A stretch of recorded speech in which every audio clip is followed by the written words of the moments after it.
Destacamos que tenemos hoy la participación de todas las provincias argentinas, tanto quienes están aquí en el auditorio como quienes están asistiendo de forma virtual, y también de Latinoamérica. Latinoamérica está presente a través de representantes de 15 países, desde Guatemala y Honduras hasta la sureña Chile, destacándose El Salvador, que tiene 34 inscriptos, y Colombia con 15 participantes.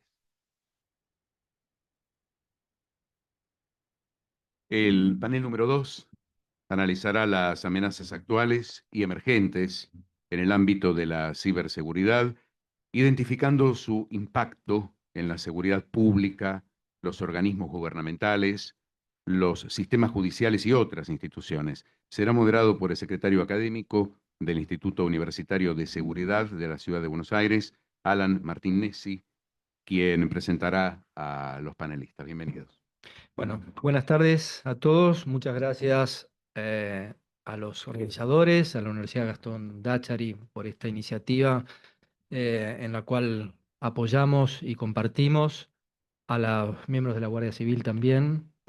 Y bueno, este panel es un panel integrado por expertos, no solo desde el punto de vista legal, sino fundamentalmente desde el punto de vista investigativo, con lo cual nos van a dar un claro enfoque real, actual, de diferentes modalidades de ciberdelincuencia, que no se limitan a un ámbito territorial como es la Cava, sino que, como se venía hablando, es una modalidad delincuencial que trasciende todas las fronteras, con lo cual las experiencias que ellos nos transmitan es aplicable a cualquier jurisdicción, no solo creo ya de nuestro país, sino a nivel mundial. Le vamos a dar en primer término la palabra a la doctora Daniela Dupuy. Daniela es la fiscal especializada en ciberdelitos del Ministerio Público Fiscal de la Ciudad Autónoma de Buenos Aires.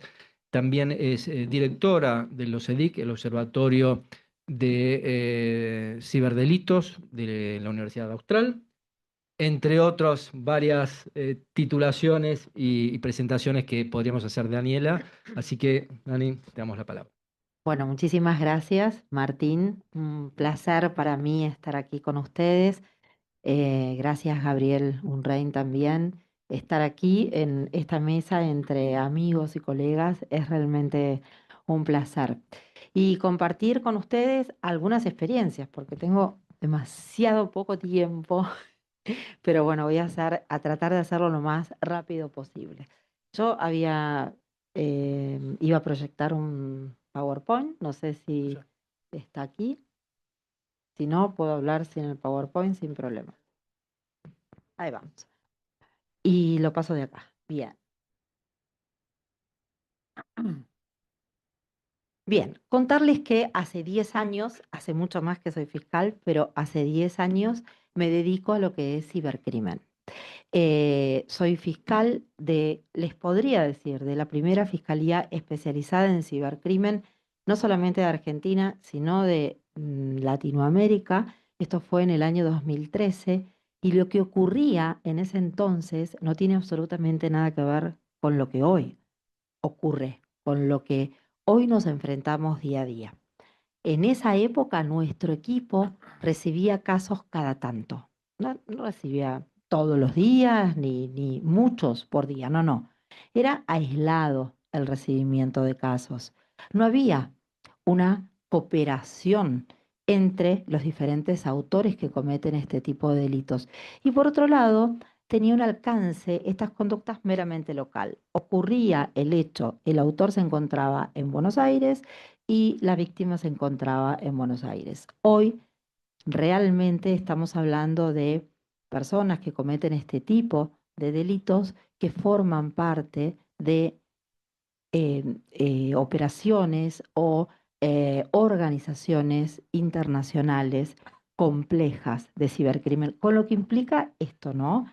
Organizaciones, ya estamos hablando que no solamente es una la persona que comete el delito, sino realmente son muchas más, complejas, no es fácil investigar este tipo de delitos. Realmente nosotros muchas veces, con Miguel, que somos los dos fiscales, estamos sentados donde ustedes están hoy, porque la ciberdelincuencia nos desafía a tener que estar actualizados con las nuevas técnicas de comisión de este tipo de delitos.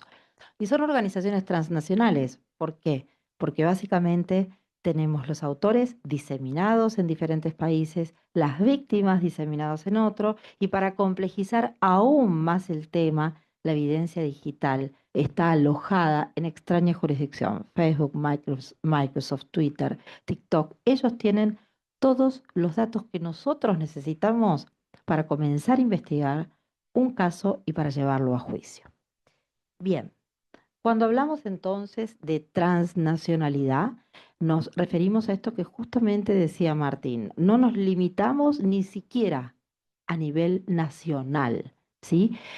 No solamente ocurre en Misiones, no solamente ocurre en Buenos Aires. La transnacionalidad nos desafía a estar constantemente en contacto con diferentes fiscales de diferentes países.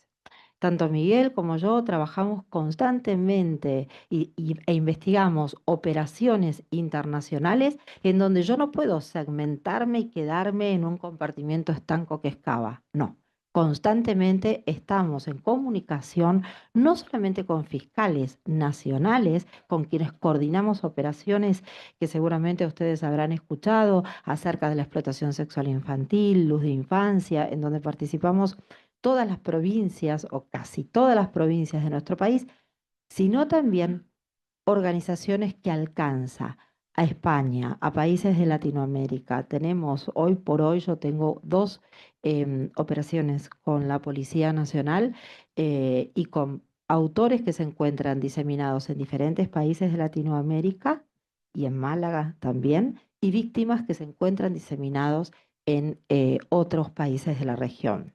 ¿Qué haríamos si no profundizaríamos día a día la cooperación internacional entre los fiscales? Sería imposible realmente afrontar este flagelo. Em, y esto no lo podemos hacer despacio, no lo podemos hacer lentamente. ¿Por qué?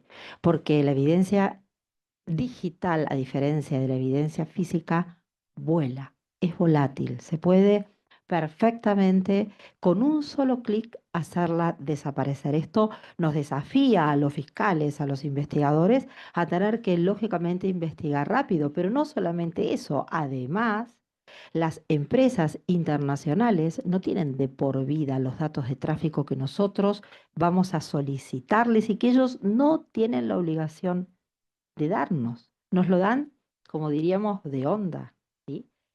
Por suerte, ahora a través del segundo protocolo adicional de Budapest, se han profundizado los mecanismos de cooperación internacional para la entrega de datos. Esto es otro tema que podría estar toda una tarde discutiendo y contándoles en qué consiste, pero de alguna manera pone un poquito en orden esta necesidad que tenemos los fiscales de adquirir información. Y la información muchas veces, además, lógicamente, del importante papel que juegan las fuerzas de la ley, porque trabajamos con ellos, yo siempre digo que el informático, el policía especializado, es el binomio perfecto para llevar adelante una investigación eficiente, fiscal y policía especializado. Por eso siempre insto a las fuerzas de la ley a que se capaciten, porque esto no es lo que viene, esto ya está absolutamente instalado.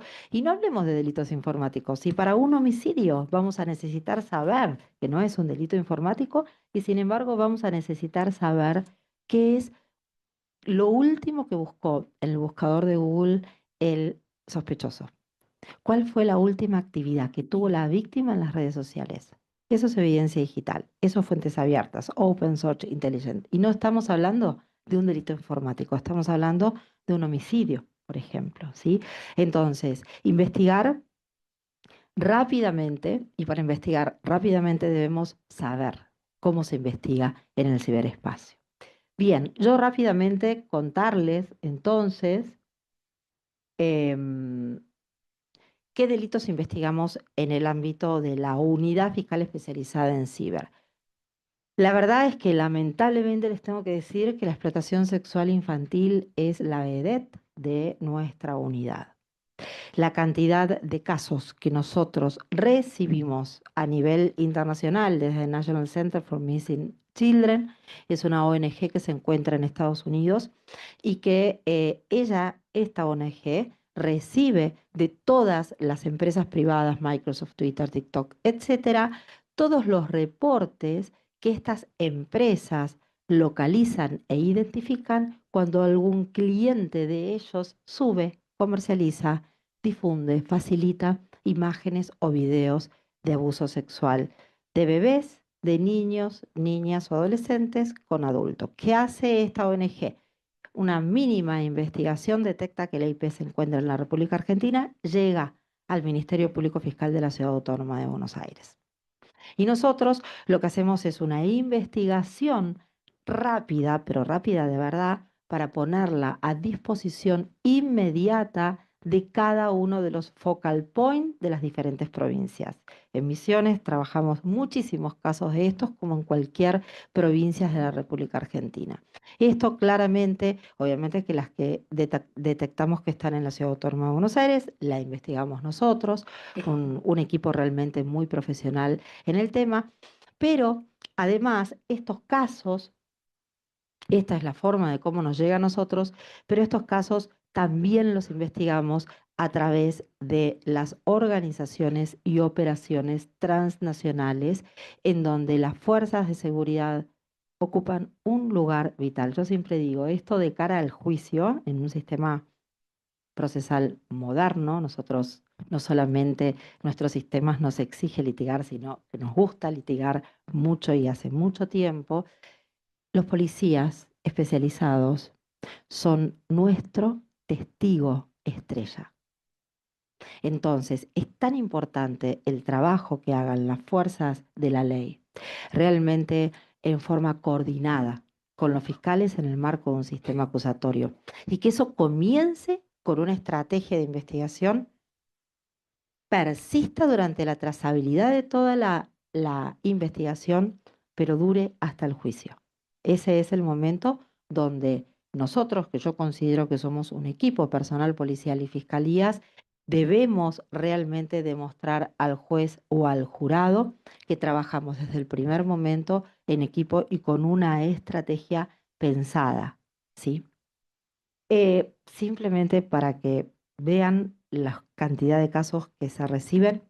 El año pasado, 2024, 2025 todavía no lo tenemos, pero tengo que decirles que el año pasado recibimos en nuestro país 120.000 denuncias o reportes de explotación sexual infantil. Hoy, a julio casi, ya superamos ese número.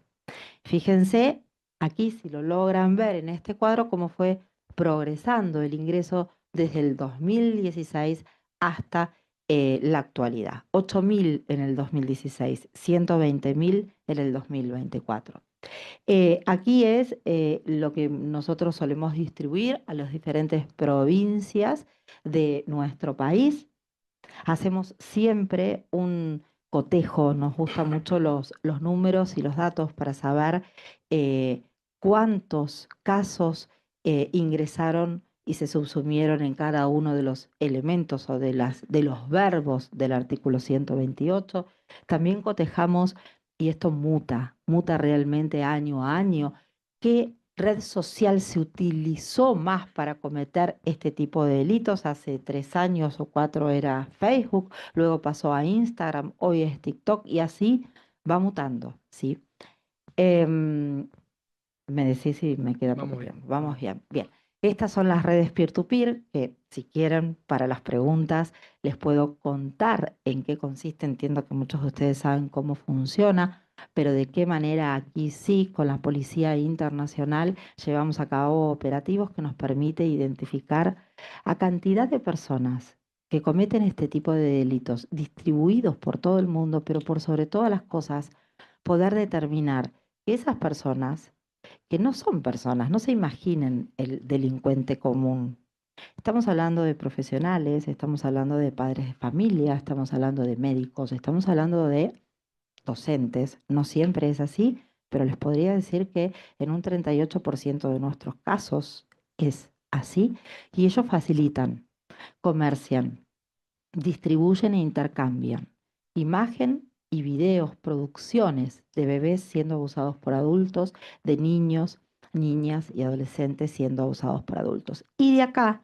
siempre e irremediablemente, salen casos o surgen casos que los podemos identificar como casos de grooming, porque cuando analizamos los dispositivos de almacenamiento informático se encuentra allí conversaciones del adulto con el adolescente pidiéndole el intercambio de fotos o videos de contenido sexual. Esto deriva irremediablemente en el abuso sexual de los niños y ello en corrupción de menores. Cuando voy a juicio no voy solamente por la facilitación o la distribución de la imagen o del video de un adulto, sino por lo que pudo seguir en esa línea de tiempo, abusarlo, corromperlo. ¿Sí? Hoy tenemos un gran desafío, y termino con este tema y ya le doy paso a Miguel, que es son las creaciones de inteligencia artificial para llevar adelante o crear o realizar imágenes o videos ficticios de niños o niños llevando a cabo actividades sexuales. Lamentablemente, y se está trabajando mucho para que sí, pero hoy no es delito en nuestro país, ¿sí? Entonces, ustedes me pueden decir, bueno, pero hay un bien jurídico atacado, ¿por qué si son imágenes creadas tendría que ser delito? Es muy simple, lo dice el segundo protocolo, perdón, el protocolo explicativo de la Convención de Budapest. Los ciberdelincuentes utilizan esos videitos falsos o creados con inteligencia artificial para convencer a otros niños que es lo más natural, acceder a ser abusados o acceder a que un adulto les saque fotos desnudo o llevando a cabo algún tipo de actividad sexual. Hoy la verdad, no solamente en España, sino en muchos países ya es delito, comparándolo con hace 5 o 6 años atrás, que eran muy pocos los países que lo tienen, pero bueno, el artículo 9 de la Convención de Budapest nos ofrece ahí una reserva de que lo podemos incorporar en nuestra ley o no, y yo creo que hay que incorporarlo. De hecho, el anteproyecto de reforma que hoy se está discutiendo tiene que ver con la incorporación de las creaciones artificiales. Todo lo que es grooming básicamente conforma el mismo círculo donde los niños son abusados y claro, luego vienen derivaciones, derivaciones que hoy tampoco son delitos en nuestro país. Contravenciones en Cava, pero quizás se ocurren en Posadas o ocurren en Misiones, los fiscales no van a poder hacer nada más que cerrar el caso, archivar el caso. Sexting no es delito. ¿Qué es el sexting? Es cuando los jóvenes comienzan a obtener fotos entre ellos y videos con contenido sexual o contenido erótico. Hasta ahí, Convención de los Derechos del Niño, la libertad de los niños, claro. Pero el problema es cuando uno de ellos, luego de compartirlo en grupos de WhatsApp, decide difundirlo o distribuirlo en grandes redes sociales, ¿sí? Entonces, ese es el riesgo el riesgo de que estos niños o niñas o adolescentes, porque ya hablamos de adolescentes, sean captados con las personas, por las personas que están al acecho, en búsqueda de que ellos suban estas imágenes para contactarlos. De ahí los contactan por las redes sociales, se los llevan a WhatsApp y comienzan a entablar una relación que después lo terminan en su casa abusándolo sexualmente y esto dura en el tiempo y es una corrupción clara de menores. Esto no es de libro. Lamento decirle que nosotros investigamos estos casos día a día y los vemos día a día. Y por más que haya muchos proyectos o muchos planes, mejor dicho, y esto nosotros lo estamos haciendo en el Observatorio de Cibercrimen y Evidencia Digital de la Universidad Austral, en lo referente a todo lo que tiene que ver con la prevención. Ir a los colegios, poder digamos, sensibilizar a los jóvenes, a los docentes, a los padres, porque si los docentes no tienen la más mínima idea que esto ocurre. ¿Cómo pueden controlar que durante los recreos los chicos no sean víctimas de este tipo de delitos? Y los padres, si no sabemos que a través de las plataformas de juegos pueden ser captados los chicos y estamos felices porque ellos están encerrados en la habitación, por suerte no salieron a la calle. Hoy hay más peligro en el ciberespacio, no sé si más que en la calle, pero tanto más que en la calle, sí. Hoy los niños y los adolescentes son captados, esto lo tenemos que saber, para cometer cualquier tipo de estos delitos, y no estoy hablando de una clase sociocultural baja, ¿eh? No, no, clase media para arriba, literalmente. Por último, decirles que hay modalidades que realmente a mí me desvelan. Difusión de imágenes sin autorización, una pareja, varón-varón, mujer-mujer, varón-mujer, no importa, deciden tener y filmar una relación sexual fuera del alcance de la mirada de terceros, en un domicilio o en un lugar privado. Pero luego, quizás por despecho, porque uno de ellos no quiere continuar más con la relación, entonces en despecho esas imágenes y videos se suben a las redes, provocando, ni les puedo explicar lo que genera esto en las víctimas. Tenemos casos que han venido a la fiscalía, jóvenes, chicas jóvenes, o sea, realmente estos casos en el 98% son mujeres las víctimas, y tuvimos dos casos hace poco tiempo que se dio el mismo patrón. Doctora, lo que me pasa es que yo salía con una persona durante un tiempo, filmábamos videos, fotos de contenido erótico con el consentimiento de ambos, porque la expectativa de privacidad era la pareja y nada más. En un momento yo corté la relación porque ya no iba más. Me comenzó a hostigar, me comenzó a mandar muchos WhatsApp, muchos mensajes a través de Instagram. Como yo les dije, no rotundo, creó un perfil falso con mi nombre, mis datos personales, ofreciendo a través de ese perfil sexo y colocando en ese feed todos los videos y fotos eróticos y sexuales que yo había consentido para ese momento, para él en ese lugar, pero no para una difusión inmediata. La gente me venía a buscar a mi trabajo porque dio la dirección del trabajo, me llamaba por teléfono, me tuve que mudar. Y le voy a decir una cosa, yo intenté 2 veces suicidarme. ¿Cuál es la respuesta que le podemos dar? Desde Cava es una contravención con una sanción de 300 pesos de multa. Bien. El resto de las provincias no lo tienen contemplado, ni siquiera como contravención. Fíjense todo lo que hay que trabajar, ¿no? No obstante, en Cava tenemos protocolos que investigamos estos casos como si fueran realmente delitos. Y las sanciones, digamos, de multas, las fortalecemos, por así decirlo, con reglas adecuadas al caso concreto. Se hace lo que puede y las víctimas piden realmente ayuda en este sentido. Estamos en tiempo, Daniel. Es que ya había Ah, terminado. justo, mira. Bien, Muchas gracias. bueno, muchas gracias, Daniela. Clarísima la exposición. Bueno, le damos ahora la palabra al doctor Miguel Kessler. El doctor Kessler es también fiscal de la Ciudad Autónoma de Buenos Aires, es titular de la FISEC, de la Fiscalía Especializada en Ciberfraudes, también docente del Instituto Universitario de Seguridad de la Universidad Católica, entre otras casas de estudio. Así que, Miguel, te escuchamos. Bueno, muchas gracias. ¿Escucha? ¿Sí? Bueno. Muchas gracias. Nobleza obliga. Hay que agradecer a los organizadores que pensaron esta jornada, al vicerrector del Instituto Universitario de Seguridad Pública, el doctor Gabriel Unrein, que además fue el artífice para la formación o la conformación de la fiscalía que está a mi cargo. Un poco de historia. La fiscalía existe hace exactamente un año. Empezó el 1 de junio, si bien la resolución de Fiscalía General es data de mayo, empezamos el 1 de junio. Ustedes saben, la Ciudad Autónoma de Buenos Aires, ¿desde qué ciudad autónoma? tiene su propia constitución, tiene su propio poder ejecutivo, su propio poder legislativo y su propio poder judicial. En lo que hace a la competencia penal de la Ciudad de Buenos Aires, la ciudad tuvo 3 convenios de transferencias de delitos de la órbita nacional a la órbita local.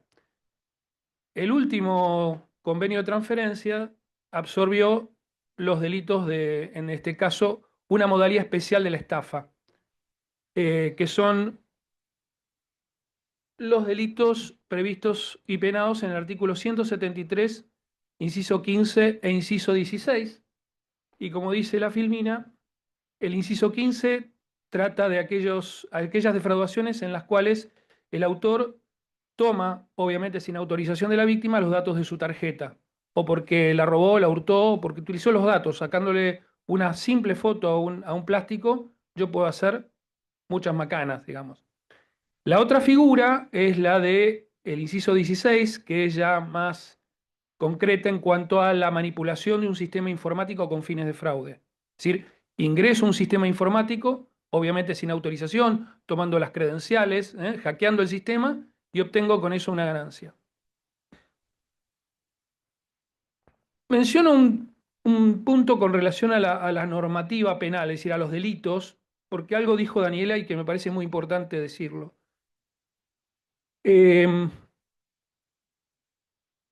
Lo dijo el doctor Unrein en el primer panel respecto de la línea que nosotros teníamos de visión del delito de fraude, más que nada vinculado a lo informático.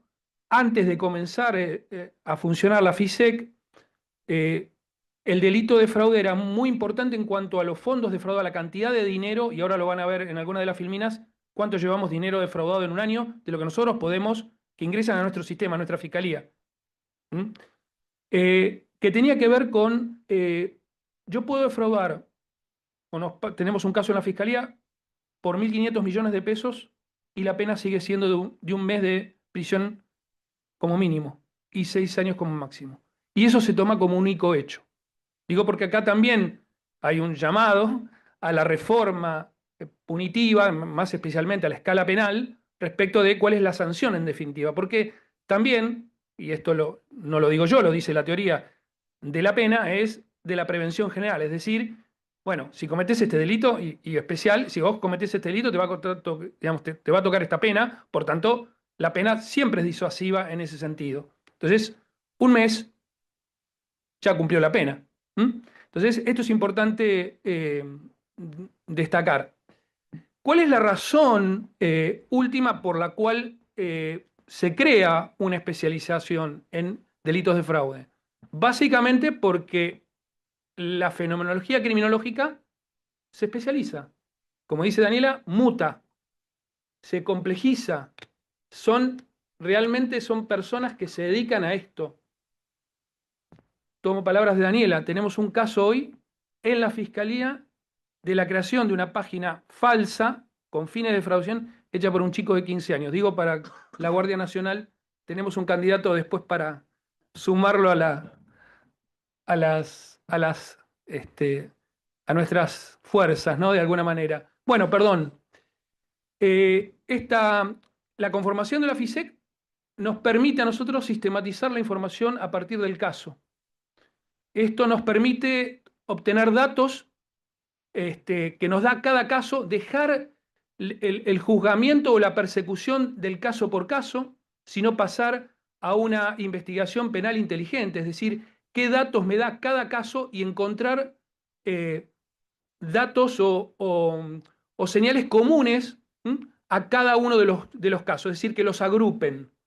Una misma entidad bancaria, un mismo CBU, una misma billetera virtual, es decir, ciertos y determinados patrones de conducta que permiten sistematizar esto.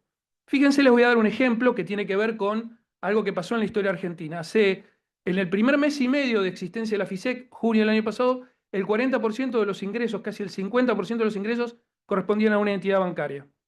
Nos logramos contactar con la entidad bancaria privada, contactamos con los abogados penalistas, con el abogado de la entidad bancaria y logramos convencerlos que empezaran una campaña publicitaria de prevención de fraudes en serio.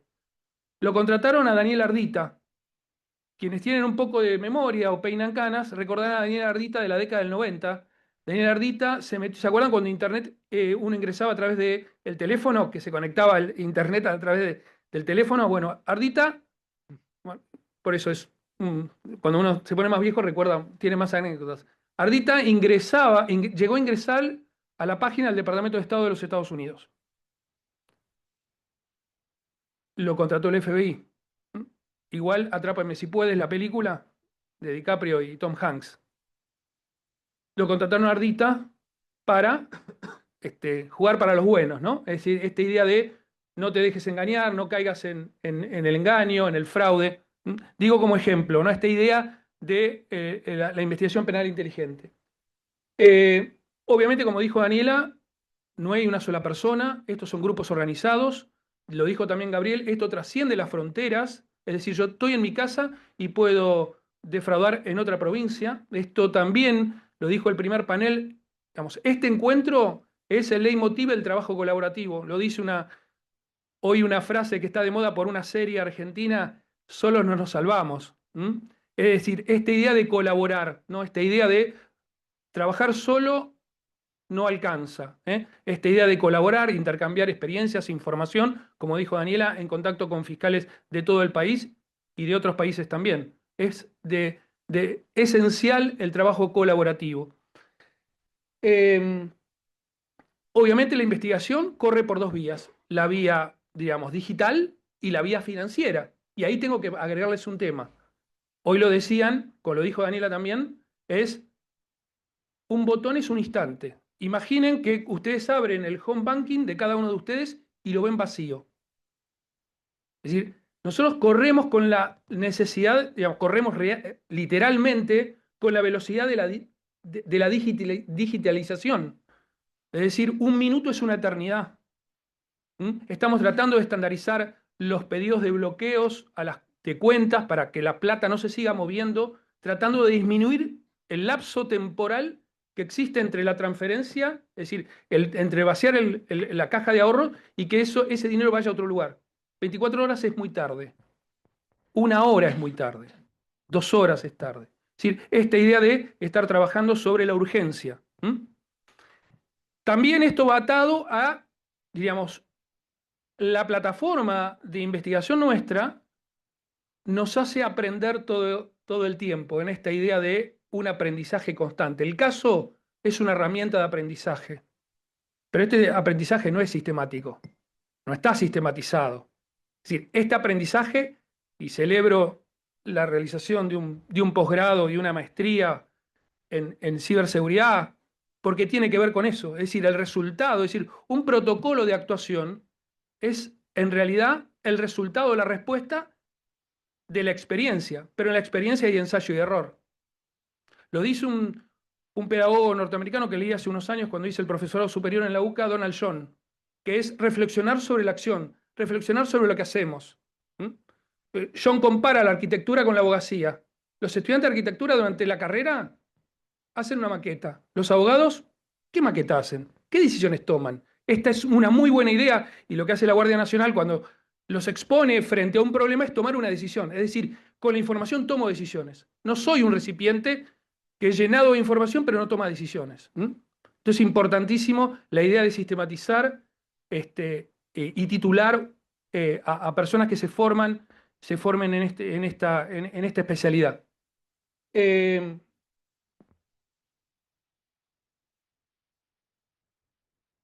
Números.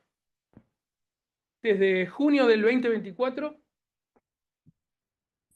con relación a fraudes a través de transferencias de dinero, es decir, una persona, digamos como una modalidad, ¿no? Es decir, yo ingreso a mi home banking, pretendo ingresar a mi home banking y de repente la pantalla se me pone negra. Me pide el token, me pide la clave y ya fui. Ojo, digamos, consejo también, ¿no? Doméstico es: tengan las páginas del home banking desde donde las abren entre favoritos. No vuelvan a ingresar a una página que por ahí no leyeron el patrocinado o una página falsa y ahí perdieron. Es decir, fraudes a través de transferencias, 1.291 casos. Compras con tarjeta de crédito, es decir, personas que tienen por ahí físicamente su tarjeta en su poder, pero le aparecen compras, que no autorizó ni las hizo él. 597 casos. Compra con tarjetas de débito, hackeo del dispositivo, a través de las inversiones en cripto. Las cripto no están exentas de ser hackeadas, ¿no? O que nos desaparezca el dinero. Tenemos una causa por cripto, que tenemos una persona que tiene aparentemente el dinero del denunciante. Digo aparentemente porque todavía el denunciante no ha podido probar que ese dinero es suyo, porque entra dentro de una especie de autopista, digo, para que tengan una idea de lo que es decir, la mano rápida es el dinero de él, pero no está identificada dentro si no tengo el código semilla, ¿se entiende? El farming, que es una especie de phishing en donde yo, digamos, planto un perfil falso de un banco, de una entidad, de una billetera, y piso ese palito y caigo en el fraude, ¿no? Ingeniería social, redes sociales y otros. Entidades vulneradas de junio del 24 al 25, 43. Cuentas vulneradas 1791. Tanto del sector público del banco, digamos, bancos nacionales o bancos locales, públicos 430 y cuentas vulneradas de bancos privados 1361. En cuanto a las tarjetas, también ahí tienen los números, no quiero extenderme con los números. Y sí voy al tema de las cifras. De junio del 2024 a junio del 2025 tenemos 8.000, casi 9.000 millones de pesos. De los casos ingresados a FISEC, tenemos cifra negra de criminalidad, que es la gente no denuncia, y todo lo que es la estafa común del 172, por eso les hice la salvedad de que el 172 del Código Penal, la estafa común, no está transferida a la ciudad, eso lo tiene la Justicia Nacional, eso no está contado. Y en dólares, más de $1 millón en dólares.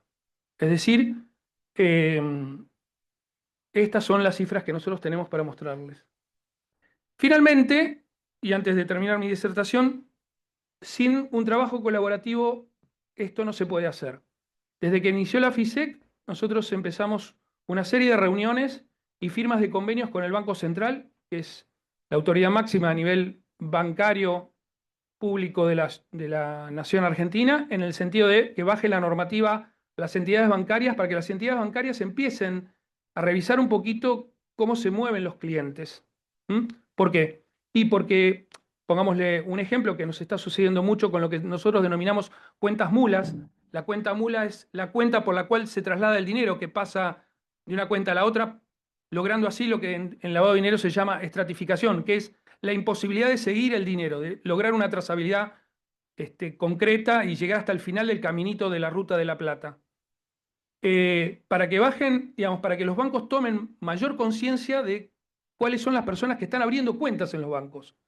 Y tenemos personas que tienen una asignación universal con hijo, el plan Garrafa, y mueven 10, 15, 5 millones, y nadie mira que el destinatario de una cuenta que tiene un perfil crediticio, que es solvente, pasa a cuentas que no tienen ningún tipo de movimiento y de la noche a la mañana, desde que se abrió la cuenta, empiezan a tener operaciones inusuales. Esto, concientizar a los bancos y a las billeteras virtuales de los niveles digamos, de acreditación que tiene que tener la persona que abre una cuenta donde sea. Y el gran problema, como decía recién Daniela, los menores que tienen billeteras virtuales, menores que también hay una problemática, porque de hecho hay una especializada de juego clandestino en el Ministerio Público de la Ciudad de Buenos Aires, que tiene que ver con los menores y el juego, los menores y el fraude.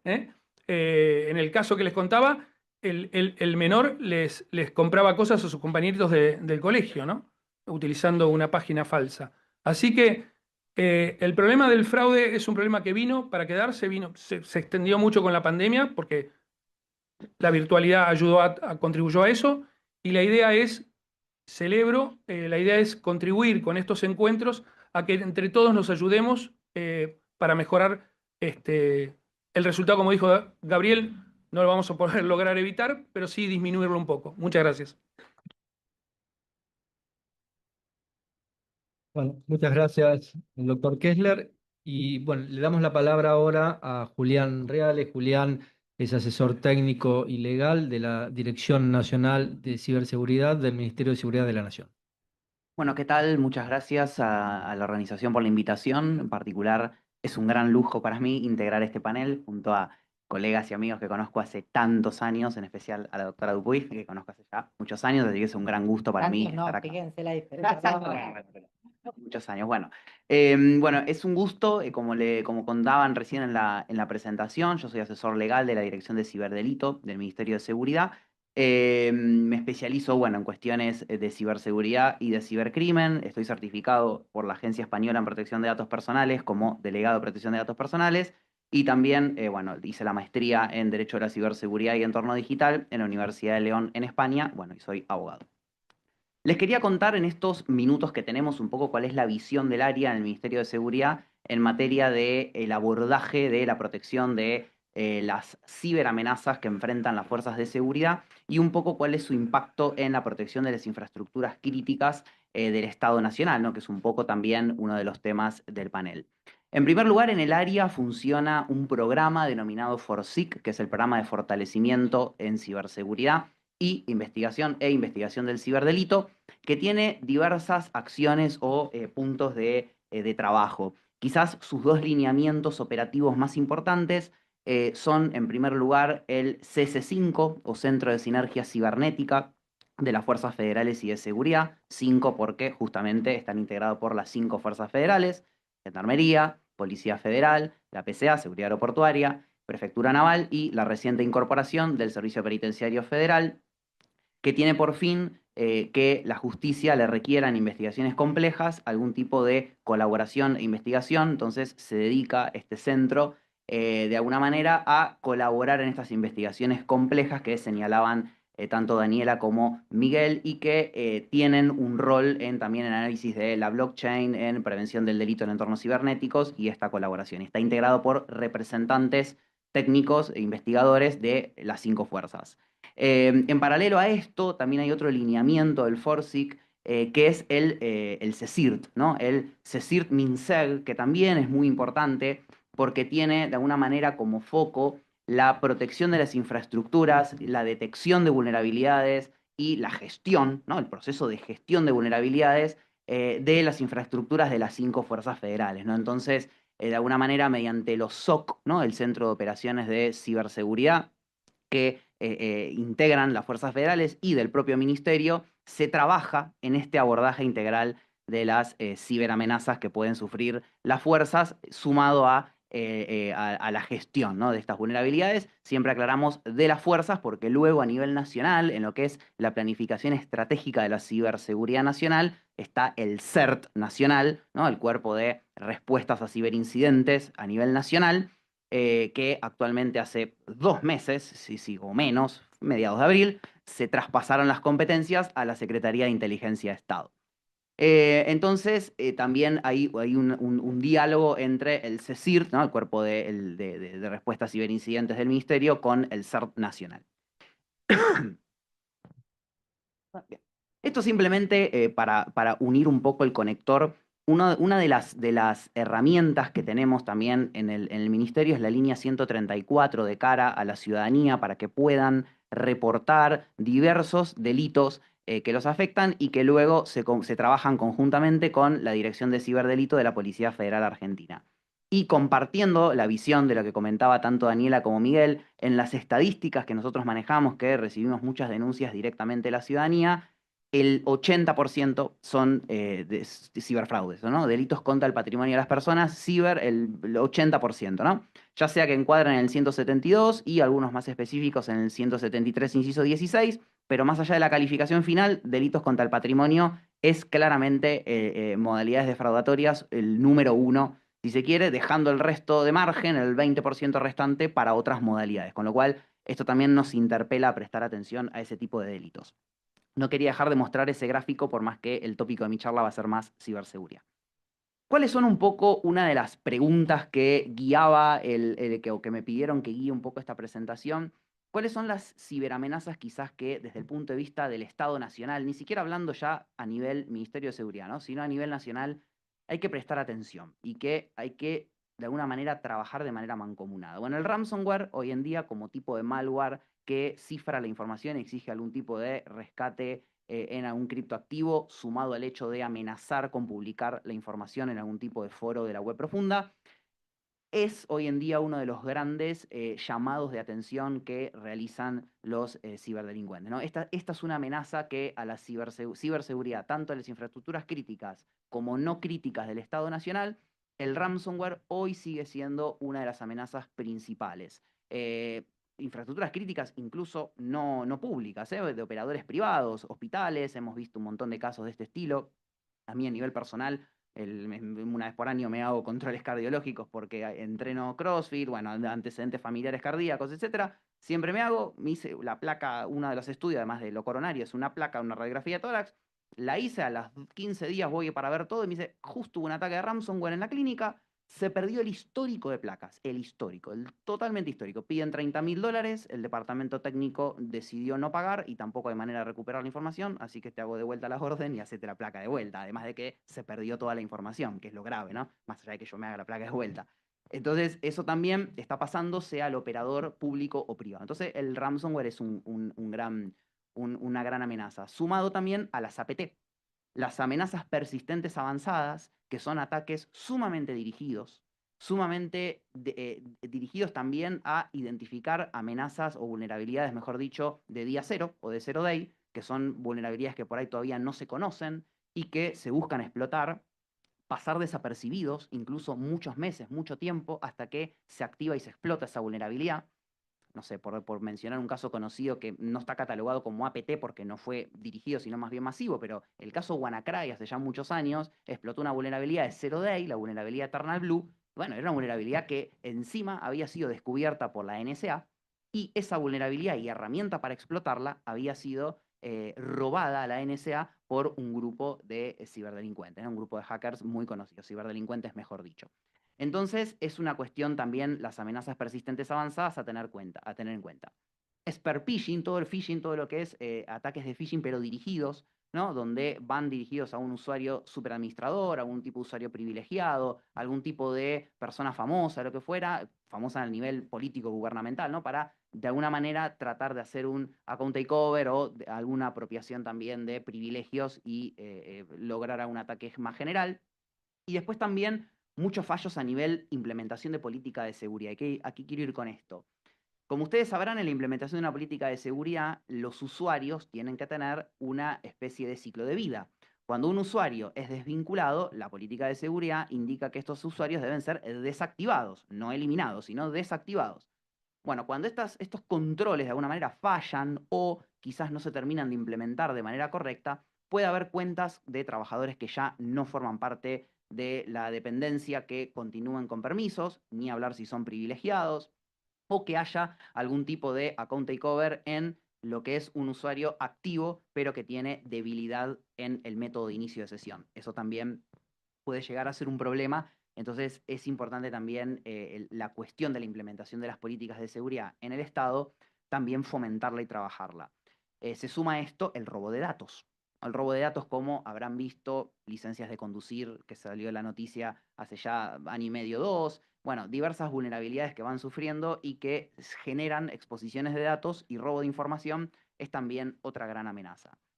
Habiendo planteado un poco este panorama más general de cuáles son algunas amenazas que obviamente, como explicaba también Daniela y Miguel, circunscribir esto a 3 o 4 delitos o modalidades, amenazas de ciberseguridad en este caso es muy poco. Hay muchas otras, pero bueno, seleccionamos 2 o 3 que hoy son las que más casos presentan. Sumado a esto, ¿cuáles son algunos desafíos, ¿no? O cómo trabajar de alguna manera para abordar esta cuestión? En primer lugar, continuar la implementación de las políticas de seguridad. Hay organismos que todavía no cuentan con ella. Está bueno trabajar en la implementación de estas políticas. La decisión administrativa 641 de 2021 establece de manera obligatoria para el Estado Nacional la obligación, entre tantos puntos, de implementar las políticas de seguridad y que, además de dictarlas, que se implementen, sumado a la notificación de incidentes. Muchas veces se presenta en el sector privado también esta disyuntiva de notifico o no notifico el incidente. Es importante hacerlo, además que es una obligación en el caso del Estado Nacional. reportar al CERT nacional estos incidentes, ¿no? Para poder abordarlos y también llevar un registro estadístico y de gestión. Al mismo tiempo, trabajar en el marco normativo. Muchas veces también entre la comunidad técnica se establecen algunas discusiones, es decir, sumamos un nuevo comité, sumamos una nueva normativa, requiere en realidad un abordaje técnico, es verdad, pero la normativa ayuda. Les doy 2 ejemplos.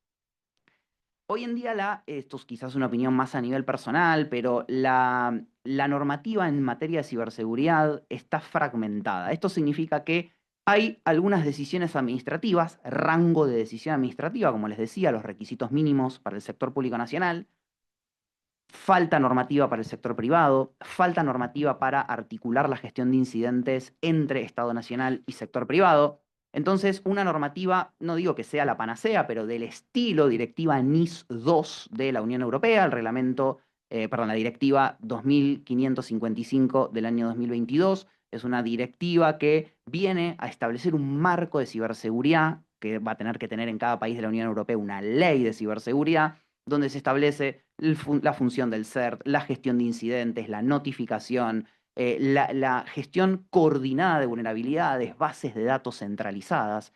Si una misma vulnerabilidad se ataca en Uruguay, en Argentina, en Chile, bueno, que haya un trabajo conjunto. Hoy en día hay esfuerzos como CECIRT Américas, pero está faltando nuevamente una normativa que nuclee toda esa cuestión. Y otro ejemplo, el esquema nacional de seguridad, el NS, el ENS, en España también, que, bueno, viene a ser una especie de, me van a matar si hay alguien que trabaje justo con el ENS, pero es como una ISO 27001 para el Estado Nacional, pero bueno, para que se entienda la referencia, tiene algunas diferencias, pero que tiene que ver con la auditoría, con el control de cambios, con la gestión de incidentes, la implementación de políticas, que hace también que sea necesario el abordaje de esta cuestión. También retomar las tareas del comité. Hay un comité de ciberseguridad nacional establecido desde el año 2017 con representantes de diversos ministerios a nivel sector público nacional, que requiere también retomar esas tareas y esos trabajos y su rol un poco de trabajo coordinado en gestión de ciberincidentes, que puede tener su impacto en infraestructuras críticas, retomar el inventario de infraestructuras críticas, ¿no? Un inventario de cuáles son esas infraestructuras críticas en materia de ciberseguridad, ya sean de operadores públicos y privados, y cuáles son los sectores estratégicos, ¿no? Que forman parte de esas infraestructuras. Y al mismo tiempo, además de todas esas cuestiones, el factor humano, ¿no? Tanto Miguel como Daniela explicaban la importancia también de ese rol cercano con la ciudadanía, quienes muchas veces son, y no por algo es una frase hecha, pero digo, el factor más débil de la cadena de la ciberseguridad muchas veces es el factor humano, ya sea desde la sociedad o desde los propios trabajadores, porque muchas veces quienes sufren ciberataques trabajando en el Estado Nacional, dirigidos o no dirigidos, son factor humano, ¿no? Muchas veces. Entonces, es importante siempre trabajar en el fortalecimiento del factor humano como un principio importante. La ciberseguridad es, o si no lo es ya, debe ser, pero es una política de Estado y es importante resaltar esta idea de que la ciberseguridad se hace de manera mancomunada tanto entre lo técnico, lo estratégico, lo jurídico, ¿no? Creando un espacio digital seguro.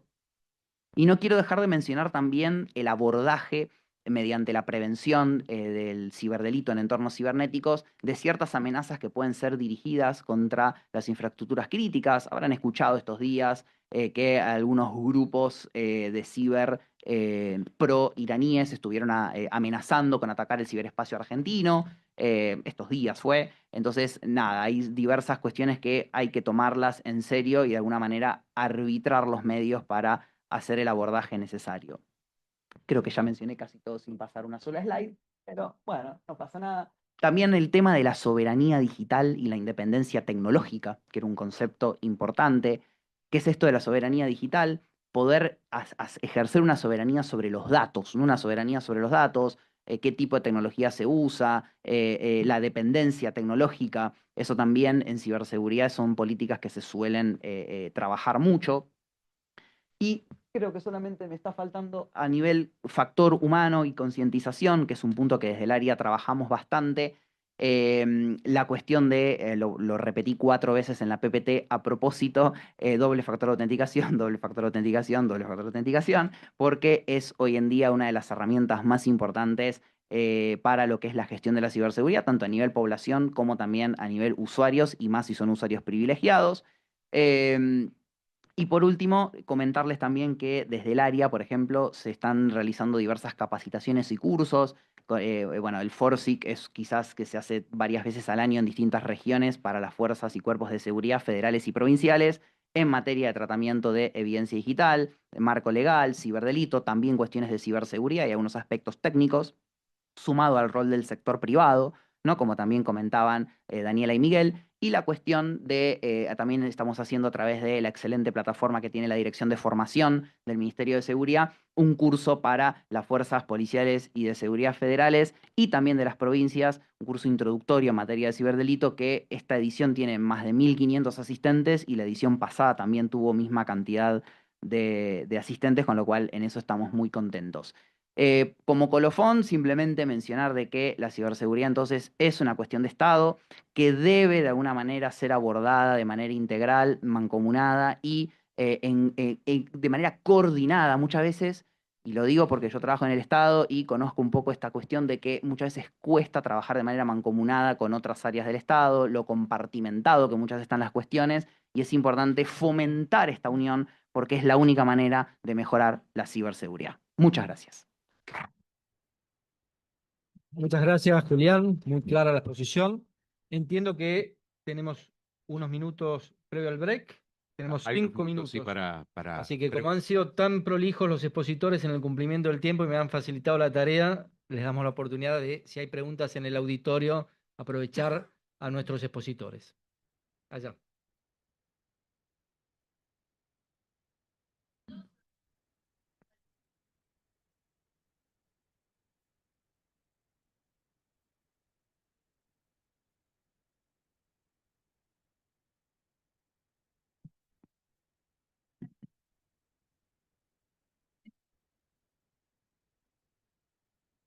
Se viene Córdoba, se viene Córdoba y se viene Salta. Así que a por favor, estar que atentos. repita la pregunta si los asistentes virtuales pueden. Gracias. Perdón, sí tiene razón. La pregunta era si tenemos fecha para el FORSIC 2025 y bueno, básicamente los lugares.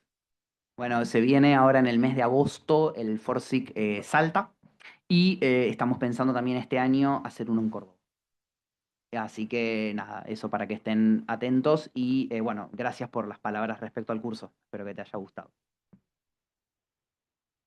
¿Alguna pregunta más en el auditorio o también la gente que nos acompaña virtualmente?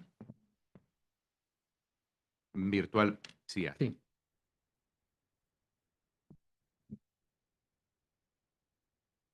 Sí, Rubén pregunta si el marco normativo es obligatorio para todos, porque las políticas públicas de seguridad en materia de ciberseguridad, al ser fundamentales e importantes, ¿por qué no se obliga a los estados a definirlas independientemente de las autonomías provinciales que puedan existir?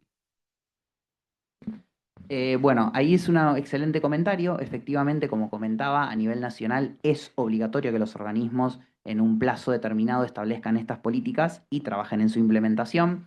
A nivel provincial, bueno, se invita también a las provincias muchas veces a que adhieran a este tipo de normativa. No obstante, bueno, la autonomía reconoce que cada provincia también regula estas cuestiones y a nivel ya más regional, bueno, como comentaba en la Unión Europea, esta normativa, la NIS 2, es una obligación que cada país miembro de la Unión Europea establezca sus políticas de seguridad y a nivel Estados americanos, a nivel Mercosur y Estados americanos, también hay diversas recomendaciones normativas que trabajan también en la implementación de estas políticas. No con el, quizás como uno está acostumbrado en la Unión Europea de un reglamento o una directiva, pero también se fomenta. Por eso lo que comentaba de, por ejemplo, el CECIRT Américas, donde los CECIRT de cada país pueden integrarse y colaborar juntos a nivel Estados americanos.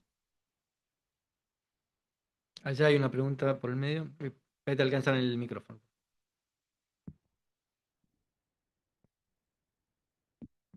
Mi pregunta es la siguiente. Pues, ¿hay alguna forma de hacer obligatorio el segundo factor en portales públicos como Mi Argentina o alguna de las otras aplicaciones que usamos habitualmente o dentro de las fuerzas del portal web, por ejemplo? Es una muy buena pregunta. Yo en mi caso particular soy un fundamentalista del doble factor de autenticación. Yo voy un paso más allá porque mi doble factor de autenticación es con YubiKey. No debería decir esto, pero porque hace a la ciberseguridad de uno, pero con llave física de autenticación, ni siquiera con códigos numéricos o SMS. Pero sí es un trabajo, es una línea de trabajo que está bueno trabajar e implementar. Lo mismo que en el sector bancario u otro tipo de sectores donde quizás hoy el segundo factor de autenticación va más orientado a una transferencia concreta, más que al mero inicio de sesión o lo que fuera. Sí, son aspectos a trabajar. Tomamos el punto y también lo consulté internamente. Una pregunta virtual. Ok.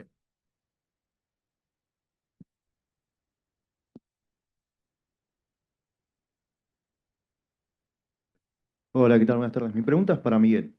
Eh, bueno, yo trabajo en un seguro. Estamos teniendo muchos intentos de fraude con Deepfake Live. O sea, la gente nos está intentando con fraude en real. ¿Eso tiene alguna penalidad? Sí, Porque, sí. Por el 172 yo la veo más. ok. Sí, sí, la veo. Pero diríamos, el fraude con el seguro, con el doctor Nessi, allá por el año 2010, dimos una charla sobre fraude con seguros. El seguro es. Yo no sé si en la compañía donde estás con el sistema Sofía, Sí, tenemos, porque Sofía. se adhieren, ¿no? Eso lo Sí, tiene sí, sí. SESBI. Todo, Tengo todo. algunos amigos siguen SESBI, Sí, por sí, eso puedo hablar con cierto conocimiento de causa, sí. pero es importante que el seguro es un, digamos, llamémosle, es un segmento muy vulnerable en general, ¿no? Y decir, hay que autoprotegerse. Ok, pero con el sistema Sofía ya ahí Con el sistema alertados. Sofía lo que logran ustedes es que, explico un poco, el sistema Sofía no congrega a todas las compañías de seguro, congrega algunas, y ahí como que se vuelcan patrones de conductas defraudatorias que afectan a distintas compañías. No todas están, eh, digamos, tienen el sistema Sofía, solo algunos, gran mayoría de los más importantes, y es importante abrevar en esa plataforma porque eso permite circunscribir. De hecho, en algún caso me tocó integrar un tribunal de casos de fraude que hace una competencia CESBI todos los años, durante varios años, y hay casos tremendos de fraude con los seguros. Todo lo que tiene que ver con la utilización de los sistemas informáticos para el fraude también entran ahí. Lo que pasa es que si yo observo manipulación, podría ser un 173, inciso 16. Ahí sí, pero tendría que ingresar a la base de la compañía, concretamente. Nos queda espacio para una pregunta más. Bien. Bueno, esta es una pregunta que un poco combina lo del panel inicial y este, ¿no? Simón, bueno, aparte de agradecer por los aportes, dice casi una reflexión más que una pregunta: ¿cómo se preparan y actualizan metodológicamente estos organismos de seguridad nacional basándose en el concepto global de la cibervulnerabilidad y de sus ramas como la ingeniería social? Aprovecho simplemente a hacer un comentario de ese tema que me faltó mencionar, que es la importancia de empezar a pensar con un enfoque basado en riesgo, ¿no? Dejar no dejar, pero digo, tradicionalmente muchos organismos, lo que fuera, siempre tuvimos un enfoque basado en el cumplimiento normativo, que es importante, ¿no? La normativa da muchas veces puntos de partida a modo de checklist o de cosas que hay que tener. El compliance es sumamente importante, pero mucha normativa en protección de datos personales, en gestión de ciberseguridad, viene apuntada a la gestión basada en procesos y en riesgo. Empezar a medir riesgo y en base a ese riesgo, empezar a tomar decisiones en materia de ciberseguridad. Entonces, conectado con lo que planteaban ahí respecto a la gestión de las vulnerabilidades, me parece un punto importante señalar que ese es un paso a implementar en el corto plazo, para aquellos que no lo están implementando, ¿no? Claramente. Bueno, damos por finalizado el panel. Les agradecemos nuevamente a los tres expositores sus clarísimas exposiciones y entiendo que damos paso al... Y antes de que se retiren de la mesa, la Universidad de Charik tiene unos presentes para ustedes, así que quédense allí que se los vamos a dar. Ahora mismo.